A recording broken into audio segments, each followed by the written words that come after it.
ఎవరెవరికో ఎదరగిలితే అది మనకేమంట కనులడిగిన కలలను తరుముతూ పోరామంట మనకు మనకు గల ముచ్చట మరెవరు మనని చోటెసట మూడులు విడని బిగి కౌగిట తగు విడిది మనకు దొరికేనట మరి ఆలస్యం ఇంకా ఏంటట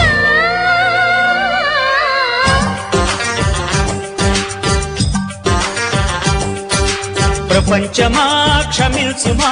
మాకు నీతో పనేమి లేదమ్మా